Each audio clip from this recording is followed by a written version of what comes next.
Chrono Cross expects the player to use characters and elements of every color to exploit enemy weaknesses, but that's too easy. So I decided to beat Chrono Cross using only blue innate characters. In battle, only blue characters can act and everyone else must defend. And since there will be battles in which no blue innate character is available, my party will be severely nerfed during these battles. And of course, as a secondary challenge, I'll also try to beat the game using only blue elements. The full rules are in the Discridly-Do, so take a look at those if you're interested. We start by naming our protagonist, and given that blue is the color of the sea, I've committed to naming all of my characters after sea creatures. So we call him Starfish, because for most of this run, he's just going to lie there. We head into the Fort Dragonia dream sequence in which we get not a single blue character, but that's fine because all battles here are skippable. We activate this pedestal, teleport into the stratosphere, and catch some red fish on our custom fishing hook. But then the dream is over and we wake up in our childhood bedroom. Our first order of business is to recruit another fish into our school, so since our neighbor has an extra bone under his bed, we grab it and give it to Poshel. And we name her Squaliday, which is the fancy name for a dogfish. And our next task is to have our dogfish play fetch. Specifically, we need to fetch 3 Komodo dragon scales for our girlfriend, who is too lazy to do it herself. Before I do that though, I grab some new spells. Blue has immediate access to the Cure spell, which will make the coming battles much easier. So we head to the beach, slaughter some lizards to make some new shoes, and lure out the Big Mama. Because I have no blue characters available at this point in the game, the only actions that Starfish and Squaliday can take are weak attacks and blue elements. Unfortunately though, since the Mama Komodo dragon is blue innate, curing ourselves will strengthen her attacks and spells. However, she's not a difficult boss, and she barely takes out half of the SNS's health before she sings her swan song. That means it's time to head to the beach and collect our bounty. Now, one interesting thing about Chrono Cross is that the completionist within you needs to be extremely vigilant to collect all of the spoils. And even here, within the first 30 minutes of the game, it's possible to miss something. Lena will be recruitable later in the game, and her level 7 technique, Maiden Faith, is complicated to obtain because she interrogates Starfish at this point, and your answers can lock you out of this spell. You see, she prefers to date sea creatures who have good memories. So I tell her I remember that day, even though I have no idea what that day is. And then I tell her we'll never forget this day, even though I feel like I have more important things I need to take care of. But regardless, Starfish senses that there's an oyster in another dimension that he wants to pry open and inject his stomach into, which is how they actually do it in real life. That's not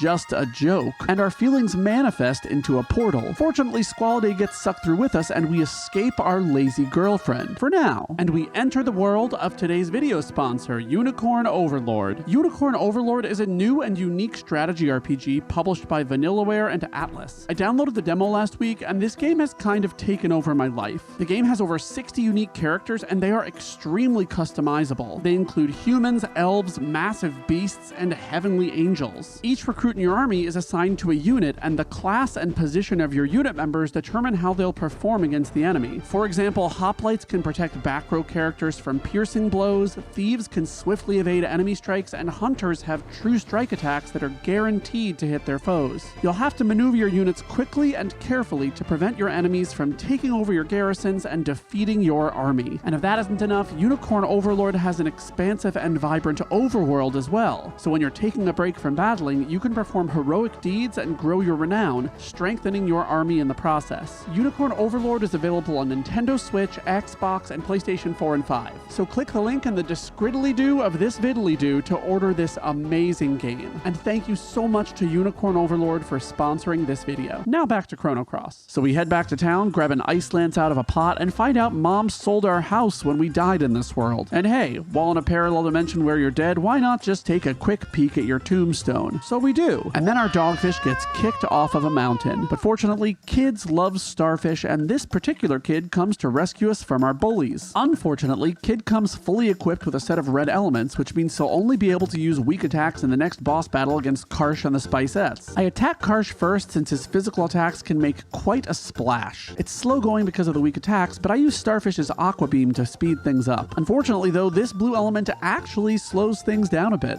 Girl is red elemental, and my blue elements greatly weaken her physical attacks. Nonetheless, the weak attacks eventually take him down, and then we get to work on the Seasoning Sisters. And because I have so much curing available to me, they go down, but just a little bit slowly. We name Kid Anglerfish, and then I make my first mistake of this playthrough. In order to get our first character, we have to tell Kid no, she can't join our party. I accidentally tell her yes, please travel with us. That means that I have to reset the game and do this battle again. And at this point in the run, I began tracking my fails with a discrete counter. So So now, anytime I do something stupid, like accidentally run away, press a wrong button that prevents a recruitment, or just make an idiotic decision, we'll be tracking it. So leave a comment letting me know how high you think the fail counter will go. It's probably higher than you think. Anyway, the second iteration of this battle goes much better, and I decide that there's a better name for Kid. This time I name her Urchin, and I stand my ground and let her know she's not welcome in my party. This means that our friend Squaliday returns to our school, and we begin swimming with Lena, whom we name Squid. And Lena is a pretty cool catfish, but she's not perfect. She has a great magic stat, but a mediocre strength stat, meaning she'll struggle to consistently damage enemies with her cookware. And her growth during this run, well, let's just say that it was disappointing, but more on that later. Before we leave, we recruit Mojo, whom we name Coral, and we head on to Fossil Valley. There we grab some fish egg to make caviar, but it's definitely lacking in salt. And fortunately, whom should we encounter next but a generous pinch of sea salt and pepper? In this tutorial, the Spice Girls teach us about turn elements and just generally make fools of themselves. Squid is somewhat frail, but she fortunately has 2 obligatory meat shields as well as some healing if she's in a pinchy crab. I focus down Pepper first because his red Pepper box element can be quite damaging. Some physical attacks and elements take him down quite quickly. Salt, though, is far less threatening. His only damaging tech is Somersault, and funny enough, neither he nor Pepper attack Squid even one time, and the battle is won. And Squid gets a ton of HP from this star, which will be hugely helpful in the battles to come. And even more helpful is that in the city of Termina, we get some new stuff. First, the shop has the level 2 blue element Ice Lance, and I grab about a bajillion of them and equip them on Squid. I also grab the Profiteer's Purse from Vaughn's house, and we disassemble it at the blacksmith. This gives us some iron, but unfortunately we don't have the materials to make iron equipment quite yet. We need a carapace for Squid's weapon and a piece of leather for some iron armor, neither of which we have, but we'll come back here a little bit later. And one more thing happens in Termina. We recruit our next blue party member. We have 2 choices here, Pierre and Nikki, and I polled the chat on my YouTube live, and they voted that we recruit the rock star Nikki. So after Mickey tells us that Nikki has headed to the seaweed forest, we head there too. And Nikki is being assaulted by some cassafishies, meaning he will require an emergent rescue by a squid. The cassafishies start out by attacking Nikki, but once your characters start attacking them, they focus your attention on your party. The first one goes down to a set of physical attacks followed by 1 ice lance. Squid slaps the second one silly, which doesn't do too much, and some more attacks and another ice lance takes it out. And with 2 down, the third stands not a chance, and we get our 4th star. We pursue Nikki into his cave, and he finally joins our party, completing our roster for now. And we name him Clownfish. We grab the skullduggery frame from this plant and switch to it, so we now have a deathly look to our text, but once again, the meat that was in that skull requires some spice. And we fortunately encounter Salt, Pepper, and Zatar, who are eager to help us perfect our recipe. And in this tutorial battle, Salt and Pepper try and fail to use a summon element, and then we're off to the races. I initially focus all of my energy on Zatar. Squid's magic and Clownfish's physical attacks do respectable damage, and we have ample curing available because the blue element is amazing. And pretty quickly, Zatar goes down, leaving us only with basic seasoning elements. Clownfish gets low on HP, but we're able to cure him back to full before he gets wrecked by a crosscut. But again, the easy availability of healing elements allows him to get back up to speed. But unfortunately, Salt and Pepper use their crosscut attack on Squid, and because her physical defense is low and the field effect is far too red, she dies. And since her being dead at the end of the battle means I won't get the star level and my team will be nerfed, I run. But now I understand the strategy for this battle. On my second try, I focus on Pepper. The only red elements in the battle come from him, so it makes sense to bear down on him first. And an Ice Lance along with a bunch of physical attacks is enough to destroy him. That leaves Zatar and Salt, and I focus on the big guy first. An Ice Lance does great damage given his low magic defense, but then something bad happens. Salt uses an upheaval, and it causes the Sprain status. This status not only decreases my character's attack power, but it will also make my characters unable to run outside of battle. And we'll talk more about that in just a little bit because it caused a lot of problems. Anyway, I reevaluate my target and I go after Salt again, given that he has powerful offensive yellow magic, and this strategy serves me well. His defenses are pretty lackluster, and he and big yellow muscle dude get taken out with little trouble. And remember how I mentioned that Sprain status earlier? Well, I make a big mistake here. Rather than heading back to town and buying some consumable items to heal it, I head on to Viper Manor. In Viper Manor, you're completely locked in, and this means I'm stuck with this awful status effect for the entirety of the time I'm there. Or at least that's what you might think, but I'll talk about that in just a moment. First, I do the dragon feeding game to get a copper mail and an iron vest. I equip them on my 2 sea creatures and we head into the castle. And then I have my second fail of the run. I have Starfish attack a door instead of just lying there. That's a fail, and we won't be covering every time it happens, but suffice it to say it happened quite a few times. Anyway, after the reset, Squid gets hit by a brimstone, and now she's both burned and sprained. And burn turn decreases her defense. And now I decide to get serious. Serious about killing her, because I can't deal with both of these status effects and there's only one way to get rid of them. Squid needs to die. Unfortunately though, the enemies here seem to be allergic to calamari, and I spend about 15 minutes just trying to get them to attack her. But the enemies destroy clownfish instead, and then they do it again and again. But eventually Squid does get taken out by a lantern with brimstone. So now with her Tantacles refreshed, we grab her by the Tantacles, grab a booby-trapped pendant, and head on to fight Lucia's bulbs. This boss was difficult in the yellow-only run because we only had one yellow character, but in all honesty, with two blue characters to fight them, the bulbs can't do too much. Their magic attacks are definitely powerful, but with all the healing available to me along with a ton of ice lances, they get taken down and star number 6 comes around. But this star level presents a problem. I'm starting to notice that Squid's offensive gains are terrible. She's got no magic growth at all, which is her strongest suit, and Clownfish now actually has more magic and strength than she does. This means that he's solidifying himself in our party and makes me anxious to replace Squid as soon as humanly possible. But not yet. So I release Pip, get a free copper helmet out of the treasury, and grab a Dragoon's gauntlet from Karsh. I'm pretty sure Starfish thought that this treasure chest was an oyster because he pries it open. And by pries it open, I mean he asks to open it 20 times and Karsh just gives it to him. So I equip that on Clownfish to amp him up.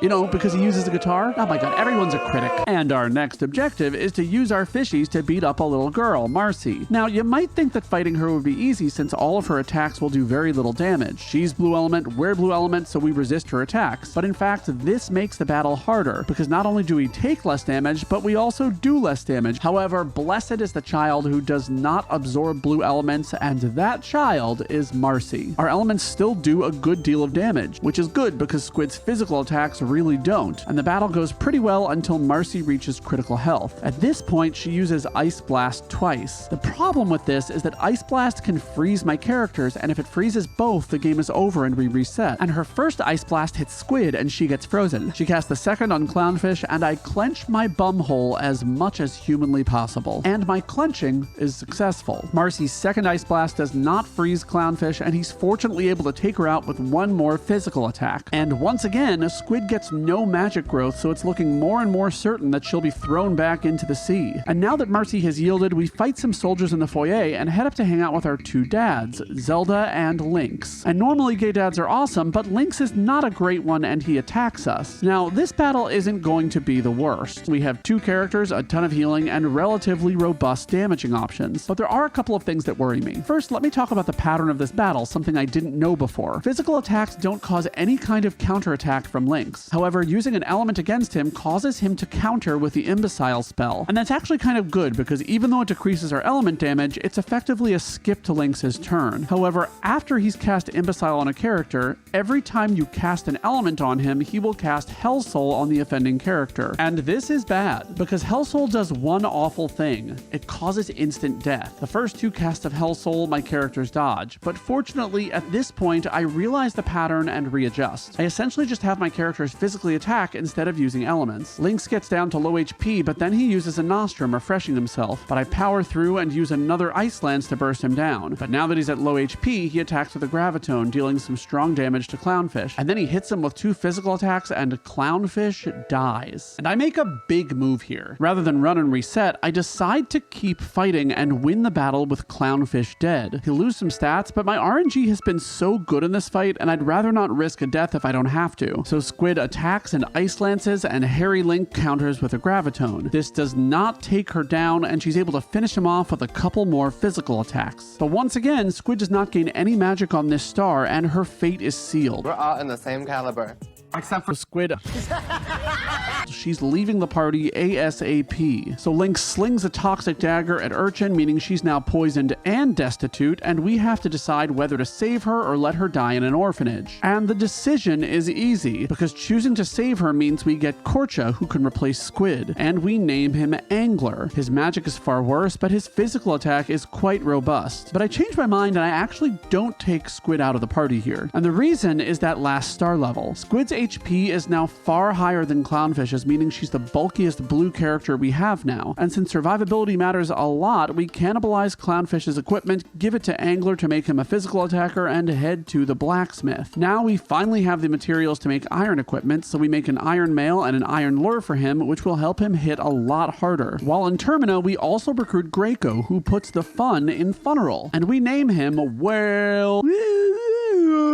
And then we head on to the Hydra Swamp. We start by fighting the multiplying Biba, and this battle Biba pretty easy this time. It was rough in my yellow only run because I only had Poshel, but with 2 characters bearing down, I'm able to defeat the Biba calling for help after he calls only 2 other Biba. And he gives us the Biba Flute, which allows us to fight the Wingipede. This battle is actually pretty fun for a blue only party. Marcy's battle gave us our first Ice Blast spell, which again freezes enemies, and he's vulnerable to freeze. The freeze status doesn't last for too long, but it lasts long enough for my characters to utterly destroy it within a couple of minutes. And that means we're on to the Pantsipus. Unfortunately, she's a blue innate, so we can't do great damage, which makes this take a little bit longer than it did in the yellow only run. But since she has no Pantacles for her Tantacles, she gets terrible frostbite for our blue characters and she dies. And she yields up Rasley, whom we name Fairy Fish. These fish are technically called Fairy Basslet and are very protective of their territory. And maybe if our little Fairy Fish had been so, she wouldn't have gotten trapped in a cage to begin with. But we don't victim blame on this channel. Instead, we go get revenge on the aggressors, the dwarves. And the dwarves provide a bit more of a challenge. Their main tech, Hi-Ho Chorus, can do a ton of party-wide damage. However, by attacking the draggy dwarves first and defeating both of them, we can completely disable this tech. Sadly, they do get it off twice before I can make that happen, but eventually they both go down and I heal up my characters. I get rid of the Daffy dwarves next because if left alone, they start using more powerful yellow elements, and finally, I focus in on the main dwarf. And once he goes down, we get star number 9, and Squid continues to not gain any magic. But there's no time to worry about that because now we need to kill the Hydra. The Hydra mainly uses physical attacks and only 1 physical attack each time it attacks. So in this case, the best defense is a good offense. I get the field effect to blue by using up all my stamina and immediately casting an element with both characters, and the Hydra soon finds herself at critical HP. And a few more attacks and elements remove this snake from the world with ease. So now that we have a Hydra humor, it's time to return and bring it to Urchin and cure her. Urchin's elements get stolen by Mel, we recover them, and we recruit Mel, whom we name Minnow. And we also are gifted a boat. And don't buy a boat. That was weird. And we next fight Harl. And while this battle isn't hard, this is my first time playing the game without a thief. Harl has the moon glasses available for a steal, and this amazing accessory reduces damage from all attacks by 25%, but I can't get them. So we harpoon her with an ice lance and sail away in our boat. And don't buy it. Okay. And then we pilot our boat into another boat, and god damn it. Anyway, we fight some skeletons, which are easy, and then we fight Fargo's dragon, Polly. She actually is quite a strong red innate monster. This is a double-edged sword, of course, because while she does a ton of damage with her flippity flaps, we do more damage with our tippity taps and our blue spells. A lot more damage. I mean, ridiculous amounts of damage. And of course, using more elements means the flippity flaps are kind of a flippity flop, and Polly Pocket learns what balls are. She's growing up. And then out comes Fargo, who unlike Polly is a blue innate. Fargo specializes in physical attacks, and he even uses a strengthen spell to, well, strengthen them. But because he's a blue innate, he's pretty limited in the amount of damage he can do. He does try to use an aqua ball to change it up, but his magic stat is so low that it barely does anything. Once at low health, he also uses a green carnivore attack to damage my party. But again, his magic power is so low that it's not too threatening, and then he too learns a lesson about balls, specifically aqua balls, and he dies. Well, actually, he doesn't die. He actually immobilizes us with pufferfish toxin or something. But when we wake up, Fargo's boat... Okay,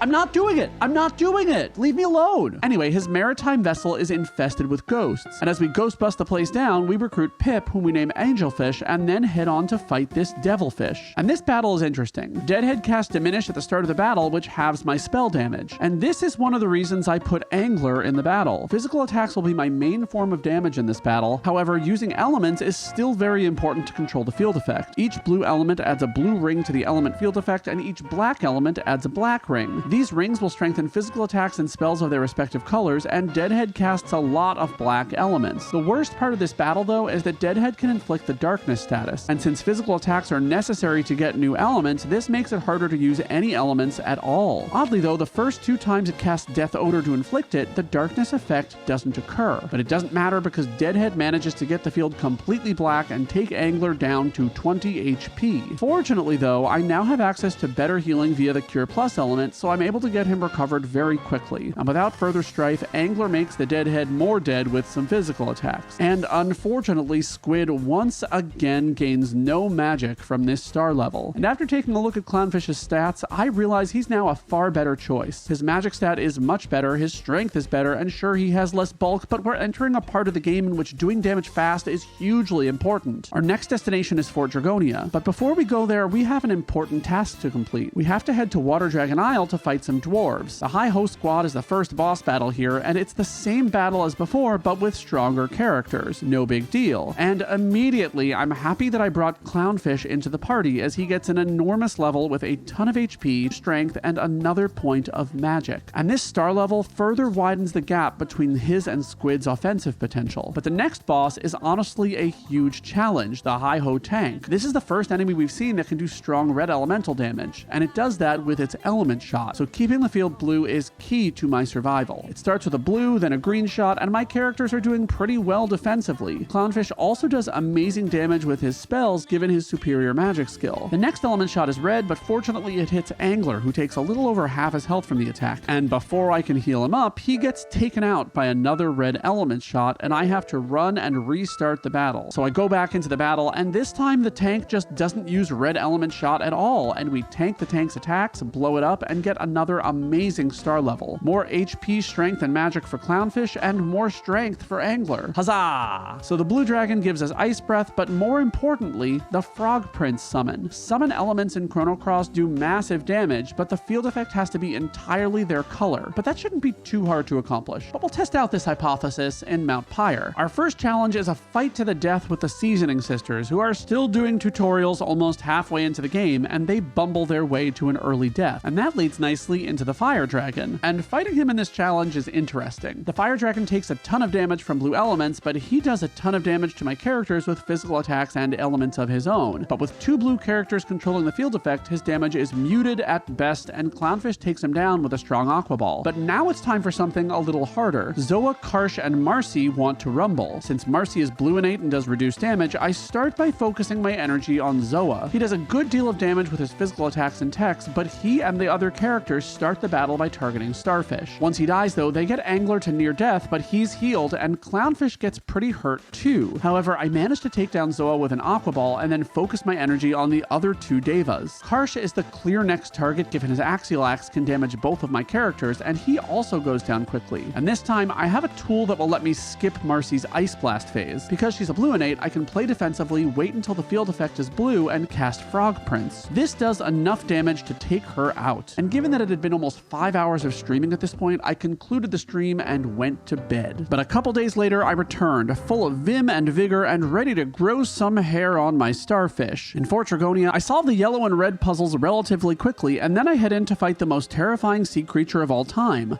the Lumpy Sea Princess. The Sea Blob has great physical defense, so despite the fact that he takes less damage from blue elements, they're still the best way to kill him. Once the field is all blue, which takes about 5 seconds since the blue blob uses blue field, Clownfish casts Frog Prince. This does a good deal of damage and gives us a nice head start. This monster can use Ice Blast to freeze my characters, but it wastes it on Starfish, leaving my characters free to send back their own Ice Blasts and Aqua Balls. It then wastes another turn killing off Starfish, and that's just the icing on the cake. Interestingly, after it uses Gooey Goo, I noticed that all of Clownfish's elements are disabled, which I can't explain, and I was perplexed by this. However, I do figure it out a little bit later in the run, so we'll talk about it then, because we boil this blob and he melts, giving us star number 16. And now that we've defeated the Sea Blob, it's time to fight the Sea Cow. Before I do that though, I fight a few enemies to get a mini star. Now, mini stars are kind of interesting. After a set number of battles, you can get some extra stats just like you fought a boss. But the interesting thing is that that stat boost is the same stat boost you'll get when you actually get a star. That means they're about to get even stronger. Which brings us to our next boss, the Manatee. The main challenge in this battle is the Manatee Manatee's physical techs, which can't be weakened with field effect and can sometimes be used twice in a row. And since the best defense is a good offense and this cow has poor defenses, we are gonna have a fun time with this one. It starts out by killing Starfish, which is a huge relief. But unfortunately, this Luchadore Mumu backdrops and body presses Clownfish, killing him and forcing me to run away and try again. And on my second try, the same thing happens and Clownfish goes down a second time. So on the third try, once again, the Marine Mumu must attack Starfish first, and he does, but he leaves him alive with just a sliver of health, meaning he can still absorb one more attack for the team. However, because of this amazing luck, I'm able to focus all of my effort into offense, and the malicious and delicious Mumu gets ground into sea burger meat. But raw Manatee doesn't do it for me, so I decide to capture some heat to cook it with. And the best kind of heat is direct sunlight. But unfortunately, this sun is more of a white dwarf than a red giant and collapses into a black hole within a minute. And there's one more fight to fight before we can grow out our body hair. The Bunyip. At the start of the battle, the Bunyip is red innate, which bodes well for us given that we can do extra damage with our attacks. However, the runaway category for this fight is reveals on reveals on reveals, and it very quickly transforms into its black counterpart. And with Clownfish not at full health, a freefall element takes him out immediately, and it's time to try again. And on the second try, I managed to keep my characters cured before the first freefall, meaning Clownfish survives with 33 HP and can be cured. A Devil Thunder attack brings him back down to critical HP, but he's able to cure up once again and prepare for another round. And with the massive damage Clownfish's elements do, along with Angler's powerful physical attacks, this cyclopic oinker fires his final beam and we make him squeal like the sea piggy he is. Which means with 6 pedestals activated, well actually I forgot to activate one. With 5 pedestals activated, I head back to the big blue blob's room to activate his pedestal. And with 6 pedestals now activated, I head up to the Dragon Salon to get my hair extensions and plastic surgery to look more like a cat. But first, we have to fight a Viper. And you all know how this battle goes. Viper has issues doing any kind of significant damage to Clownfish and Angler, and he goes down quickly. Yes, this is a star battle, but it's kind of a weak one. But now our fishy friends have to fight their greatest enemy, a cat. I've debated getting an aquarium so my cats can go fishing because that would be so relaxing for them, like a little beach vacation. Anyway, Lynx can do some big physical damage. Of course, he starts off the battle by using his glide hook attack against Starfish, and that's a waste of his time. And something else weird is going on. With only blue units, Lynx's AI is kind of screwed up. Usually, if you use a white element, he'll immediately use an anti-white, making the field more black and strengthening his attacks. But with only blue characters, he has very little control over the field effect. So ultimately, he goes down, we finally get our hair extensions, cat ear headband, and fang implants, and become our inner cat. Now, you might have noticed that the run hasn't been too challenging so far. Well, that's about to change. But not quite yet, because once our hair follicles fully develop, we're initially stuck with a team of Lynx, Sprigg, whom I nickname Codger, and Harl, whom I name Betafish. We have no blue characters at all. However, Codger's level 5 tech allows her to transform into monsters. And since we have no other blue characters in our party, she's stepping up to the plate. And the monster she'll transform into most often is Lagoonate. This blue elemental monster is a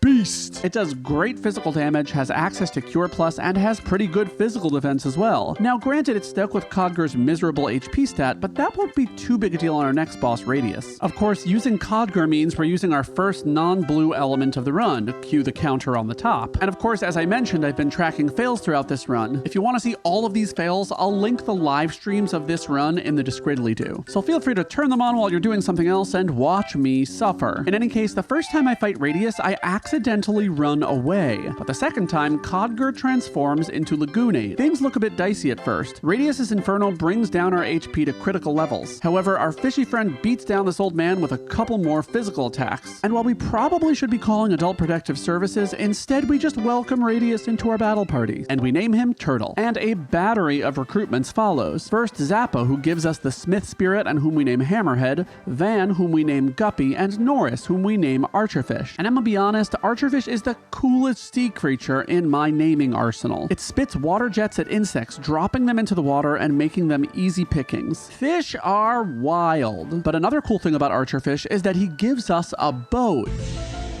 Okay, cut the music.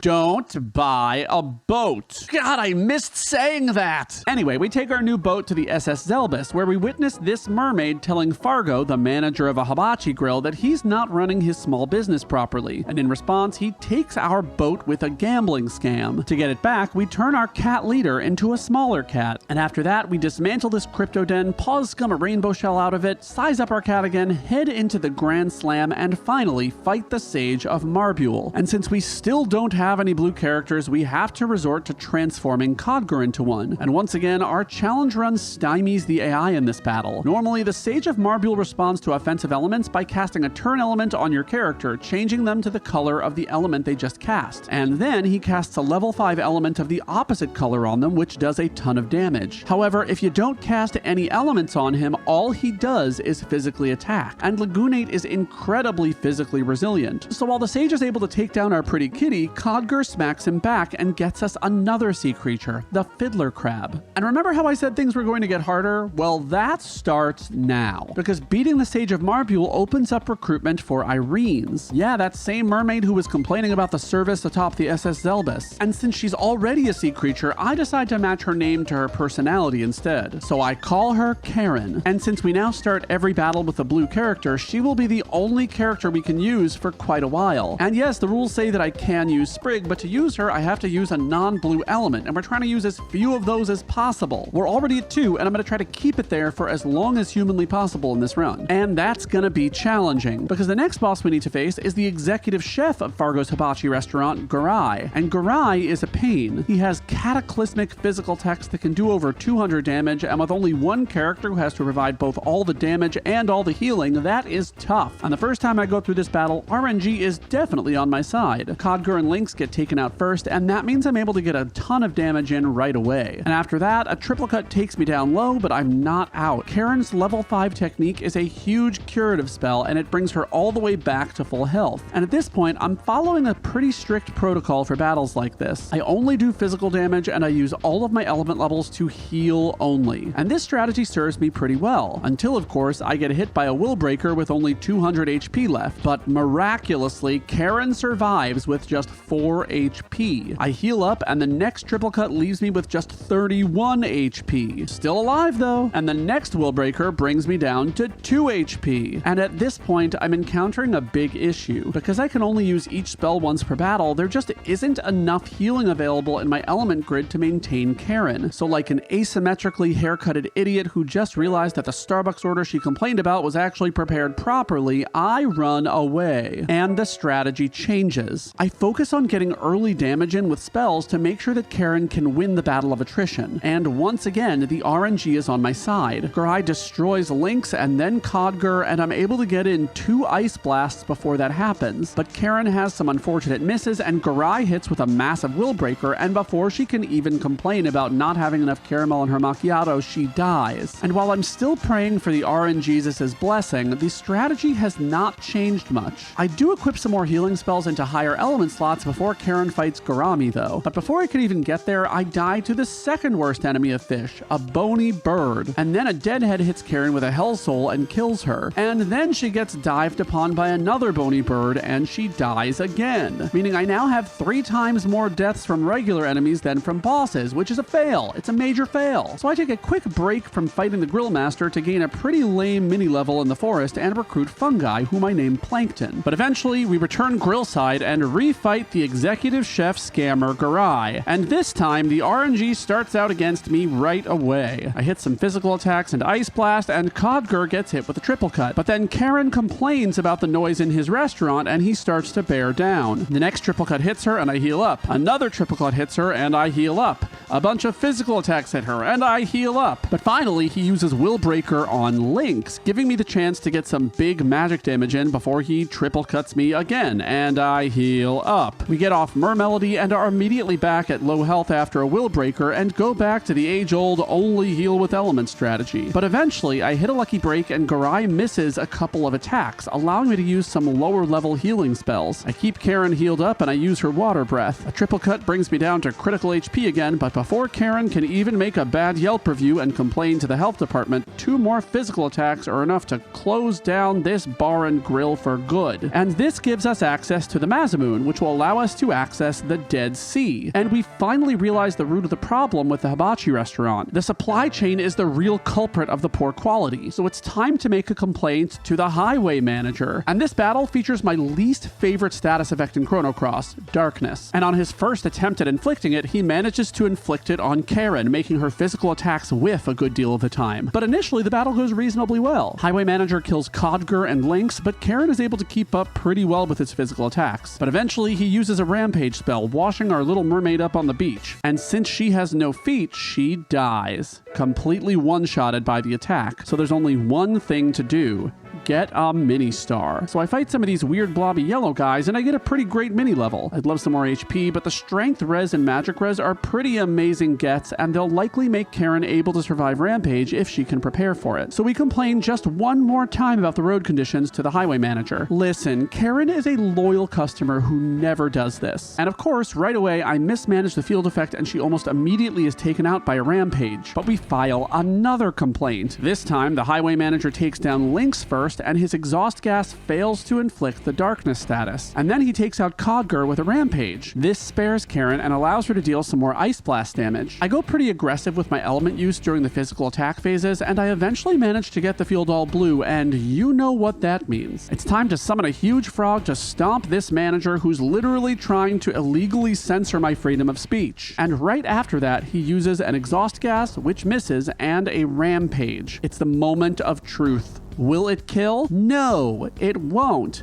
It leaves Karen with 2 health, and now I know I can win, because I have not yet used Karen's Mermelody, which fills her back to full health and gives us some great momentum. And soon after, we see a low HP animation, and this time we do get hit with that exhaust gas, and then another Rampage takes out Karen, which is illegal. You can't do that in America. But this isn't America. This is Chrono Cross. So I try one more time. We get the same bad RNG initially, and Karen gets hit by physical attacks, blind, and a Rampage, but she survives it. And then she misses a bunch of her attacks, and then she gets hit by another Rampage, which she survives. So let's skip ahead to the Frog Prince summon, which goes off without a hitch, and then blind misses. We cure up, Rampage does not kill, we heal again, and Karen finishes off the highway manager with an Ice Blast and a couple of strong physical attacks. She did it. We can now get good fish to the restaurant. But now Karen realizes something. It's actually just one franchise chain location of a huge conglomerate, McGrilling Incorporated. But fortunately, just before Karen got him fired, the highway manager gave Karen the number for corporate so that she could escalate her concerns. She's complained to the manager of the restaurant, the executive chef, and the supply chain coordinator,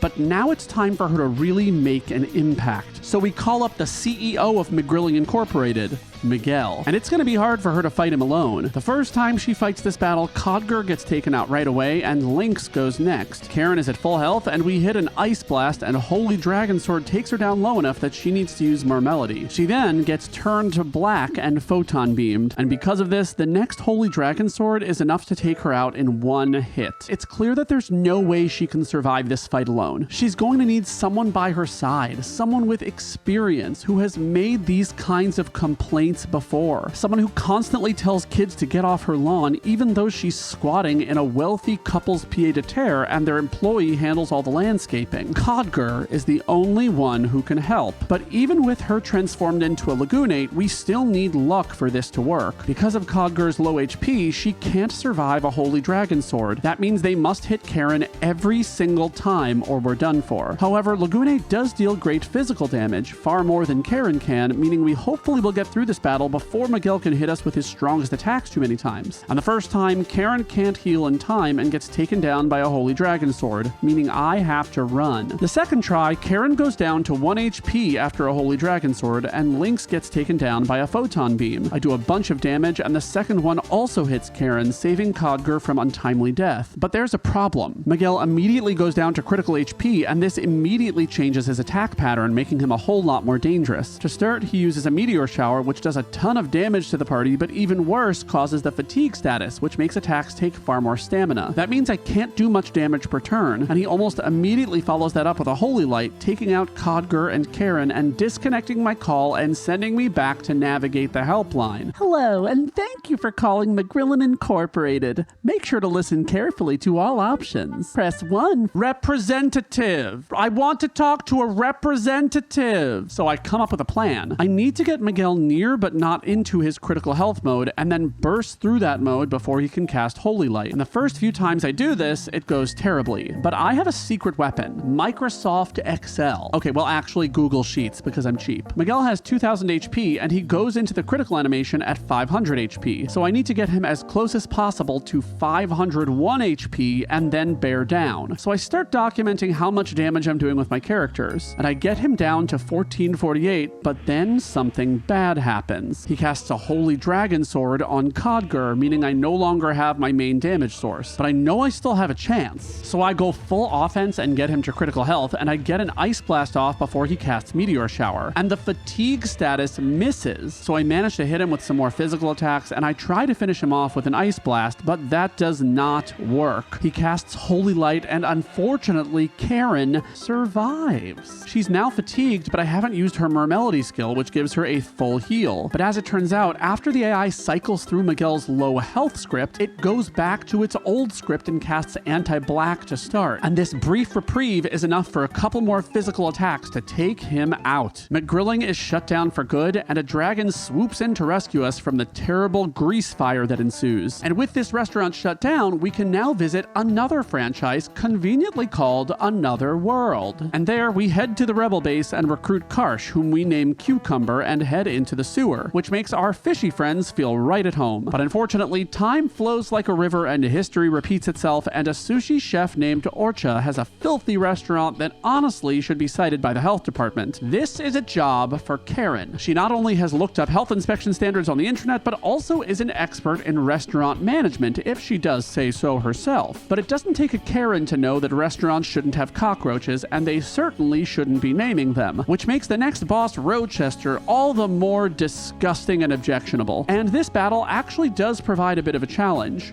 Rochester's physical attacks, while not incredibly powerful, set Karen up to be weakened further by Jitterbug and then wombo-comboed by the Bug Kamikaze attack. But she survives this with 4 HP and Mermelodies herself back to good health. And from there, the prospects seem pretty grim. Rochester uses a ton of techs, and I only have so many Cure Pluses with which to heal off his respectable damage. But as usual, with good healing and stamina management, I'm able to stomp this Roach. But Karen still has to deal with the root of the problem, another executive chef. And Hell's Cook is Retinate, which means that this battle might be a bit of a challenge. Granted, he starts out with some pretty weak elements, but by casting blue elements, we can weaken both them and his physical attacks. And for whatever reason, RNGesus is on my side, and he spends the first part of the battle killing Lynx and Codger. That allows me to get in a ton of element damage. And soon after, he starts wasting more turns healing, but he does eventually use his mystery meat tech, cooking Karen alive and eating her in the same breath. But she heals up with Mermelody, tanks some more physical attacks, and sings him to death. And as you might expect, the executive chef was not the root of the problem. The corporate overlord Grobik, with his well-coiffed hair and robot arms, has been giving orders from on high. And this battle is not one that I'm going to talk much about. We've seen Karen deal with a CEO before. Yes, he has beautiful and powerful hair that he uses to cut her down, but Karen's hair is prettier, bigger, and far less symmetrical than his. And she also has a giant frog she can use to stomp him, and her physical and magical damage eventually take him out. But as it turns out, the CEO of this franchise chain is not the main problem, and this metaphor is not yet dead. I'm so sorry. This sushi franchise is actually just a shell corporation of McGrillen, and the person behind it all is another, more powerful hibachi chef, but this one powered by AI, the Hibachinator. And the Hibachinator is a big problem. The first part of this battle isn't too bad. With 2 meat shields, albeit weak ones, we have a little bit of cushion to protect against this guy's powerful hot edge tech, and he kills Codger and Lynx relatively quickly. However, the problem is that he can use his most powerful tech twice in a row. So he gets his tech off on Karen, she heals, and then he uses it again, and she is overpowered by his corporate malfeasance, and she dies. This is a really annoying death. There's no save point between the Hell Chef and the Hibachinator, so I have to go back and fight the Hell Chef and Grobik before I can try this boss again. So I battle back through them, and they aren't that bad, and we return to the Hibachinator for one more try. I make one change to my equipment here. I equip a Defender, which gives me just a touch more resistance, and the battle starts out not so good. I immediately get hit with a Hot Blade, meaning I'm already on the defensive, but then, fortunately, he goes after Codger and Lynx, meaning I can get some licks in. A double Hot Blade scares me, but with a full cure from Mermelody, it's fine. But the second time around, Karen ends up a bit low, but she survives again. So I go on the defensive, heal up, and fortunately, I'm able to finish him off with an Ice Blast, which means finally we can ditch this stupid metaphor and move on to... Well, actually, we can't do that quite yet, because the government has decided that the Magrillin chain is too big to fail. So it receives a stimulus package, and we have to fight the Hibachinator one more time. But the government didn't give him enough of a stimulus package to turn the heat on, meaning no Heat Blade, meaning he goes down really quickly. Which means this time we can finally ditch this stupid metaphor and move on. But where do we move on to? Well, a battery of recruitments, that's where. First, Riddell, whom we name Octopus, Viper, who is Chris and Sea Snake, Zoa, whom we call Armorfish, and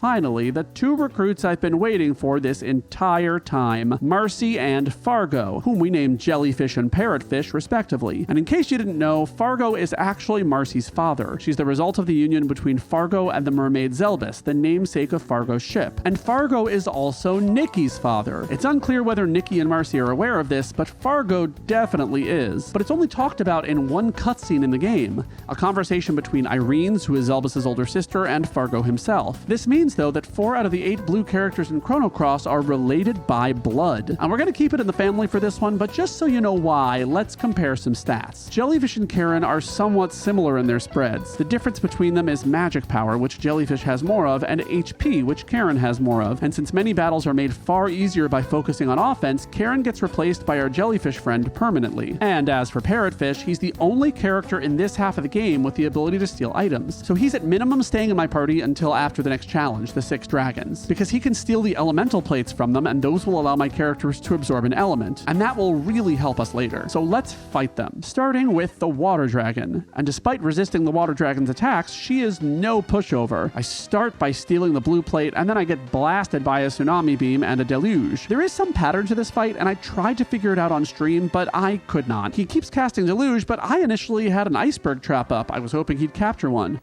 Gretchen, stop trying to make iceberg happen. It's not going to happen.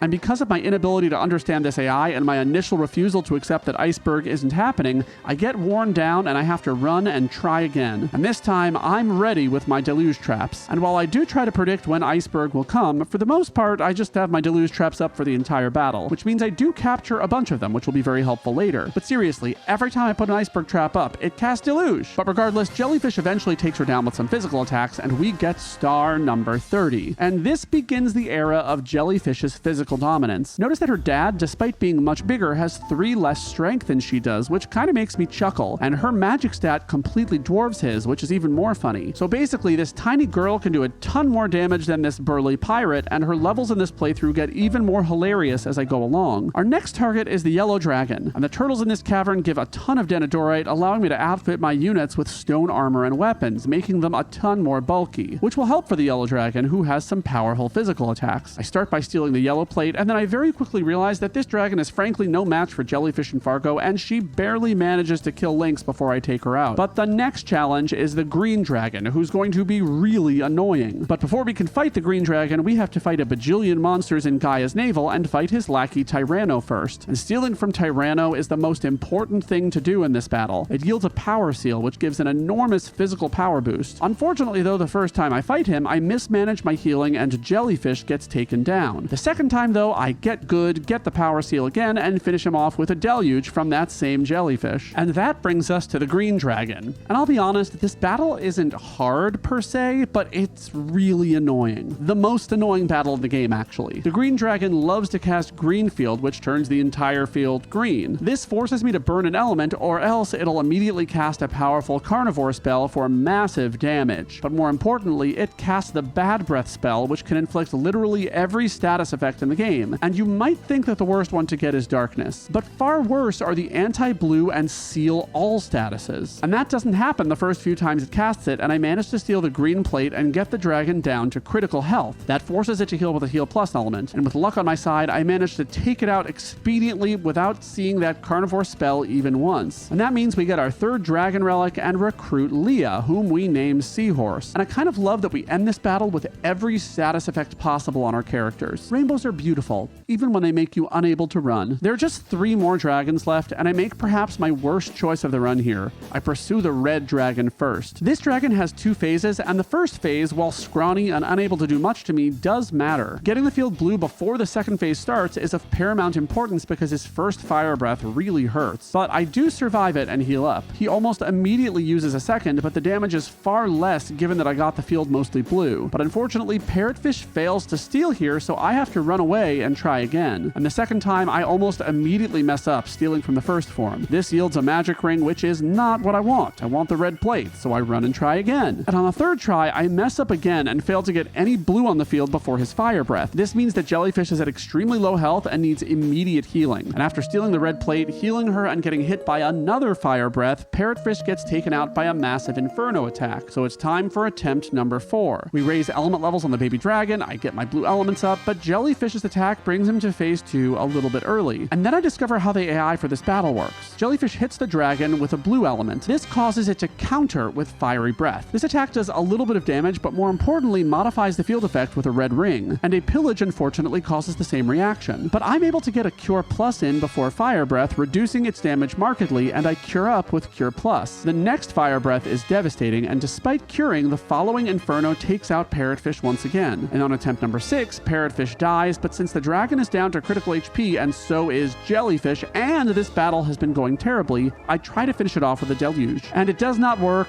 Red counters with a fiery breath, and she dies. Yeah, you thought a blue only run was going to be easy, didn't you? You were wrong. The next time Parrotfish dies to Inferno, and I'm feeling kind of demoralized, but I try one more time. And from the jump, things are looking okay. I get the field completely blue before the dragon's transformation, which means I can immediately hit the dragon with Frog Prince. It does over 1,000 damage, and the red dragon has 3,400, meaning we're already a quarter done. And the fire breath as planned is somewhat muted. This allows both Jellyfish and Parrotfish to get back up to full health before turning the field blue once again. That means the next fire breath does very little. And this is where Jellyfish really shows dominance, hitting some enormous physical attack numbers. One of her critical hits does 465 damage, almost half as much as Frog Prince. And for some reason, this attempt just goes really well. Inferno is similarly neutered, and before it can even get its next attack off, it's in critical health. I go full offense here, and a deluge from Jellyfish and a physical attack from Parrotfish end this epic. Hardest battle so far by about a mile. We're forced to fight the black dragon next, but before we can, we free Marbule from the Lagoonate ghosts infesting it with the help of a half mermaid and some fairies. This also gives us Parrotfish's level 7 tech invincible. This is a hugely powerful single target physical nuke, and just you wait, it's amazing how much it can do. But once we've completed our fish on fish massacre, it's dragon time. And after the red dragon, as you might expect, the black dragon is pretty reasonable to fight, except on my first try, I missed stealing the black plate, meaning it's time to try again. But the second try, in all honesty, shows me that this battle is not hard compared to red. The black dragon's attacks lack bite, and it gets wiped out within a couple of minutes. The white dragon, though, is a little bit more interesting. It has the white breath technique, which causes the fatigue status. In case you forgot, that makes my characters use more stamina when performing an action. But more importantly, it also uses the magnify spell, which greatly increases all element damage.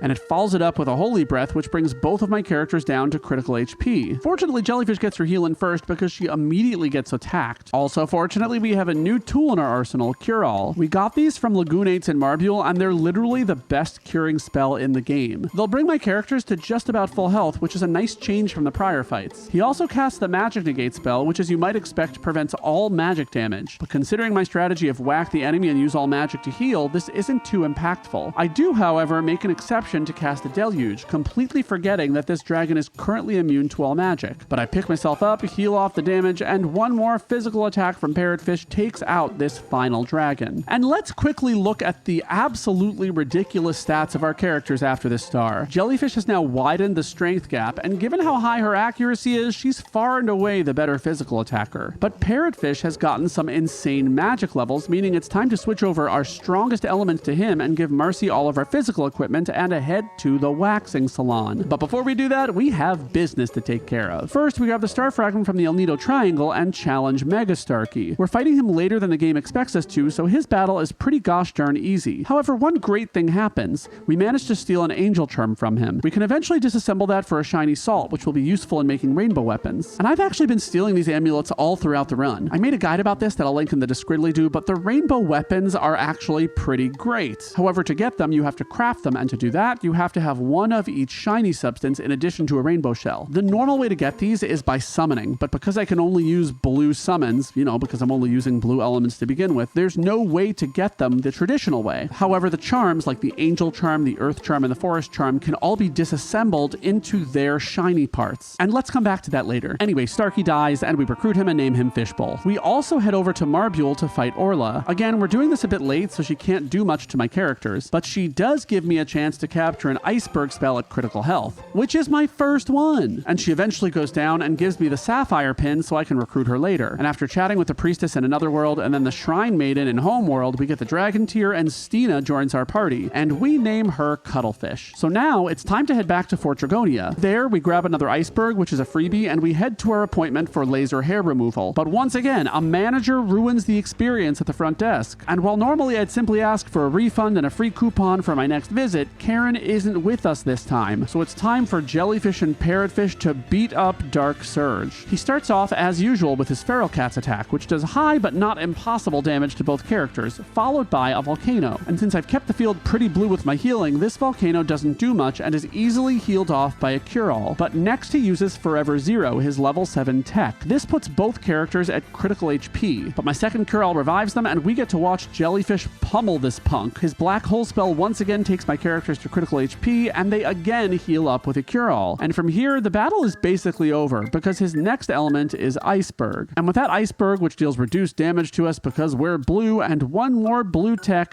Parrotfish is invincible, the field is now blue, which allows Jellyfish to cast Frog Prince. And this massive amphibian finishes off Dark Surge. But before we can remove the hair from our pussycat, we have one final recruitment. We take the big egg from earlier in the game down to the incubators and out hatches Draggy, whom we name Horsey. But then it's time. And if you've ever had laser hair removal, you know that it's a multi-step process. Step 1 is sedation, which you can achieve by looking directly into a dragon tear. Step 2 is to have your soul re-implanted into the body of a baby. And step 3 is to usher yourself through the first 18 years of a twink life cycle and emerge hairless. Before I played this game, I had no idea that lasers could do that, but wow. Aren't they amazing? Modern hair removal technology has come so far. Anyway, this means that we can finally enter Chronopolis, but I have a couple of other things I want to do first. I start by recruiting Orla, whom I name Tsunami. Not a sea creature, I know, but this was explicitly requested by a very nice viewer. And if you want to have a say in how I name characters in the future, you should probably watch my lives. We have a lot of fun. I stream right here on YouTube. It's great. Anyway, on comparing Tsunami's stats to Jellyfish, our little merbaby is clearly the superior fighting machine. Basically, every one of her stats is better than Tsunami's except HP. And Squid and Clownfish still stink, so we essentially have our final battle party now. I also dig up Turnip, whom I name Kelp, revivify Neopheo, whom I name Seaweed, and chat with Lucia, who becomes Moray. We then head to Termina and Homeworld and grab the Dragoon's Glory from the bar. This drink is a nice upgrade to the Dragoon's Honor, providing magic attack, hit percent increase, and physical attack. And one final task, we grab the Master Hammer from Marbule and reunite the two hammerheads. This allows us to create spectral weapons and armor, as I mentioned before, the best in the game. I hold off on Jellyfish's weapon for now, as she'll get a spectral glove for free later, so for now, I disassemble some ambulance and make one prism mail. The reason I do armor is that even though I thought Parrotfish would be in the final party, I wasn't quite sure at this point, and armor can always be traded to anyone while weapons can only go to one person. Or rather, they can only go to a person who uses that weapon. And now it's finally time to head to Chronopolis,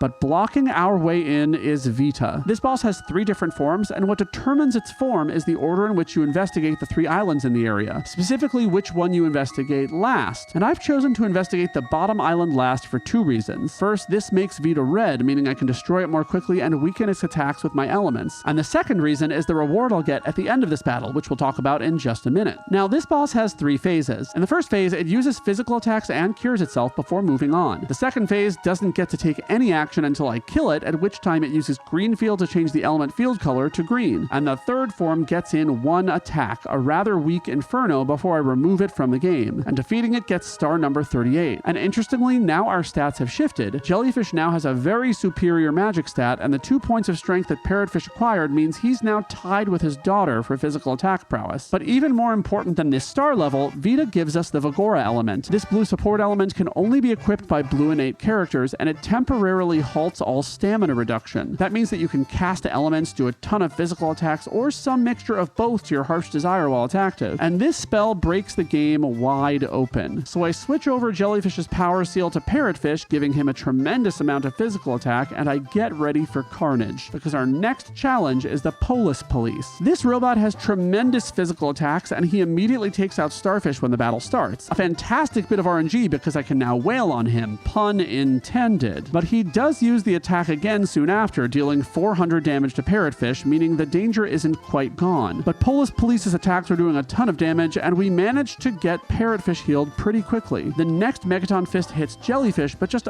barely avoids taking her out. And before I heal, Parrotfish goes full ham, hitting a couple of powerful physical attacks and doing 850 damage with the Invincible. And with a couple more physical attacks, Jellyfish takes out this robot, and we get star number 39. And wouldn't you know it, Jellyfish gets another point of strength, once again surpassing her dad. But on the next mini level, Parrotfish catches up again, meaning we can safely leave all of our strength boosting equipment on him. But here's where I make a huge mistake. These red robots here are extremely powerful, especially against the blue-only party. But even worse than just being powerful, they can inflict the confused status on my characters with their attacks. So while I try to run away, Jellyfish and Parrotfish get bombarded, and I die. Fortunately though, I saved inside of Chronopolis, so no harm done to anything except my fragile gamer ego. I next grab the Forget-Me-Not pod from under the stairs here. This will allow me to passively collect some more blue monsters for Codger, which I can then use in the Grand Slam. We'll have to take that on a little bit later. So I equip it on Parrotfish for now, and I capture as many monsters as I can passively. So after running around the building and getting a few power seals and rainbow shells, it's time to fight Fate. Fate operates on a 5-move countdown cycle. On 5 it casts Diminish, weakening the power of all elements. Great opportunity to get some damage in. 4 is Gravitone, which does very little damage. Again, time to heal and get some damage in. 3 is Heat Ray, which does a ton of damage. But Fate attacks Starfish instead of my other 2 characters, meaning it's time to heal and get some more damage in, except without the healing because it didn't attack me. Now, at 2 things get real because Fate casts Freefall, which does reasonable but not unseasonable damage to Jellyfish. And at 1, it casts 2 Gravity Blows, which do a little bit of damage, but more importantly, change the field effect to black. So I cure here, use Parrotfish's invincible tech, and have Jellyfish use an Iceberg spell, turning back the field to blue. And this is important because at 0, Fate uses Dark Energy, which would bring my HP down very low if the field were all black. But it doesn't, and I'm able to cure it off quite easily. And once we start the countdown again, the race is on to defeat Fate before it casts Dark Energy again. And here I unleash my maximum potential and have Jellyfish cast Vigora on her daddy. Because with Vigora, he's able to get off 3 strong attacks and wipe out the rest of Fate's HP bar, opening up the final dungeon of the game, Terra Tower. But it's in the sky, and our fish are landlocked. And to fly up there, we need a piece of fishbowl ship that sunk to the bottom of the ocean. Unfortunately, however, the boss that guards it, Royal Jelly, can only be damaged by red elements. Now, in my yellow-only run, I equip my characters with the weakest red elements possible to kill it. But my chat this time asked me to do something different. They asked me to try to use the least number of elements possible. So I equip all the high-level red elements I have, mostly Magma Burst, to my characters. And since I'm using blue innate characters with red elements equipped, the Royal Jelly can't do much damage to them. So I max out my element grid and I get ready to Magma Burst. And I make good progress until Jellyfish gets frozen. But fortunately, Parrotfish has plenty of Magma Burst to spare. So how many Magma Bursts does it take to get to the center of a Jellyfish pop? Well, 7 technically, but I think it could have been 6 had Jellyfish not been frozen. So we grab the engine out of Starkey's ship and head into the final dungeon of the game, Terra Tower. But I do leave Terra Tower to do one last thing. Beat the Grand Slam with only blue monsters and recruit Janice. And let's keep in it short and sweet. I beat the first round with a Scorpion, an Arrow Guard, and a Komodo Pup. And round 2, I eviscerate with a Monterey, Sidestepper, and Beach Bum. And round 3, I use the classic, a Lagoonate, which means I now recruit our final character of the game, Janice. And I name her Bunnyfish. And yes, that is a real fish. Okay, it's technically a rabbitfish, but whatever, it's just a name, okay? Anyway, Terra Tower. The first boss to fight here is Terra Tower, the yellow innate. Now, you might remember that I stole the elemental plates, which absorb the element of their color from the dragons. And while these plates would make these battles easier, I decided not to use them. Blue is the only color that can steal these items, so I won't be able to use them on any other run, which means to make these 6 challenge runs, because yes, I'm doing all of the elements fair, I just can't use the plates. I can't do it. They are unofficially banned. Anyway, Terra Tower loves to turn the field yellow real quick, but after it does that, it attacks Starfish for the first part of the battle. I quickly get it down to low health, it uses 2 capsules, and then an Omega Yellow, which honestly does very little, and it goes down relatively quickly thereafter. I then grab a Beta Carotene out of a chest, steal a bunch of Angel Charms, and then disassemble both of those to make more rainbow stuff, a Prism Mail and a Spectral Sword. I also set up Parrotfish to be completely offensive, and then we head into a worrisome battle with Pyrotor. However, as a red innate, Pyrotor takes extreme damage from all of my fishy's physical attacks, and to add insult to injury, I cast Vigora on Parrotfish. His quick battery of physical attacks quickly brings this red menace down to critical, and after it uses 3 tablets, Parrotfish finishes it off with the remainder of his stamina. From there, I head in further and grab a Spectral Glove out of a chest, which I give to Jellyfish. And the next opponent is the Green Doll Anemometer. He uses Infoscope to quickly change the field effect and then whacks Parrotfish with Omega Green. However, he's looking pretty bulky now. His HP stat is actually pretty legendary. We heal up and it gets off a Carnivore, but we're pretty unfazed by it, and Jellyfish uses a quick Iceberg. And that results in the team getting taken down pretty low by a tornado. My intention is to heal up, but Parrotfish's physical attacks take down Anemometer too quickly for me to do much of anything. And then on to Gravitor. It opens with an Omega Black, bringing Jellyfish down pretty low. After she's cured, it then physically attacks her, but she's pretty nimble and most of its attacks miss. It then Hellbound Starfish twice, missing both times, and remember this, Hellbound is an instant death spell, and as easy as this run might seem, that's the one thing that can really trip me up. But not this time. A Hell Soul cast misses, and Parrotfish bears down with some physical attacks, taking it out. And next up is Luxator, the white doll. Parrotfish attacks, Jellyfish attacks, and then Jellyfish casts Vigora on Parrotfish, allowing him to attack like crazy. And then Luxator casts an Omega White on Starfish, taking him out and effectively wasting his turn. Pretty good RNG if you ask me. And after one more attack, it casts Holy Healing, showing me that we're getting close to the end. I cast Parrotfish's Invincible, which does a ton of damage, and then Luxator counters with his Meteor Shower. And while this does fatigue Parrotfish, it only removes about half of his health, so an Ice Blast and a strong attack from Jellyfish are enough to take him out. And our final doll opponent is Aquator, the one I'm most excited for. Now, this doll isn't too hard.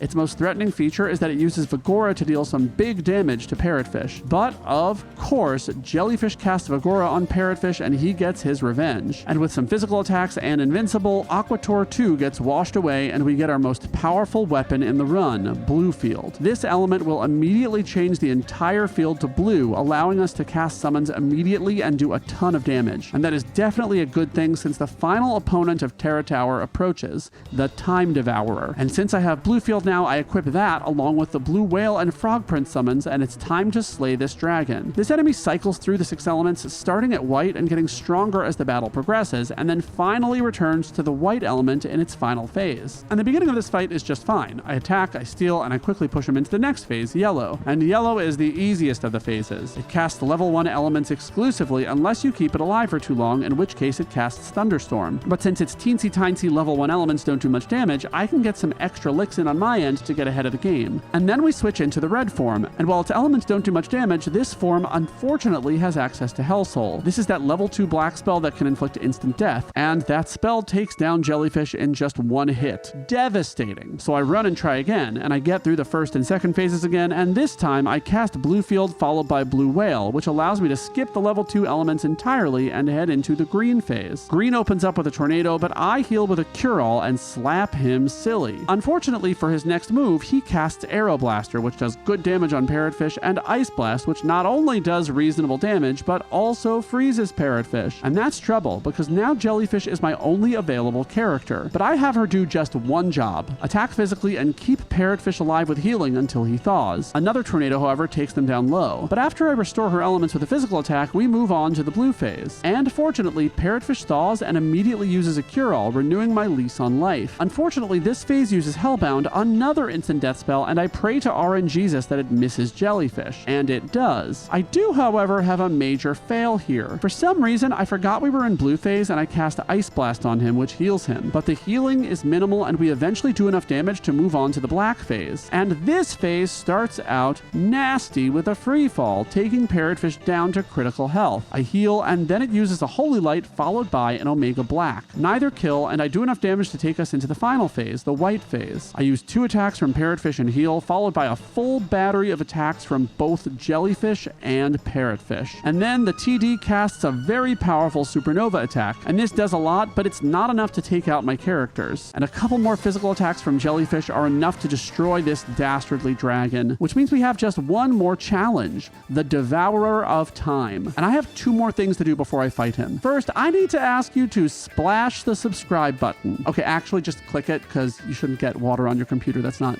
good. Seriously, clicking it is perfectly fine. And if you wrecked your keyboard because of me, I'm really sorry. I'm really sorry. I didn't mean it. I was just joking. But second, let's do a quick stat check on Parrotfish and Jellyfish. Jellyfish now has 46 strength and her dad has 43, meaning I now make this little girl my physical attacker one final time. Defenses be damned, and Parrotfish is now a hybrid magical and physical attacker. But that's enough. It's time to fight the beast. It opens as usual with Omega Green, which is pretty simple to heal off, and Jellyfish seems to have a great love of missing her attacks, but when she hits, they're quite robust. Parrotfish gets off his invincible, Jellyfish attacks some more, and honestly, I mainly just keep using physical attacks and healing. But once I get some good damage in and have my element levels up, I cast a level 8 Deluge with Parrotfish. And while I'd love to draw this out and tell you this battle was difficult, it frankly wasn't, and I'm tired of pretending that it is. I take down the Time Devourer, and in beating Chrono Cross with only blue characters, we used just 10 non-blue elements. Don't forget to click the link in the description to try out Unicorn Overlord. And if you want to see me do this with only yellow characters, click here or mermaids will take your jobs. I warned you. Bye.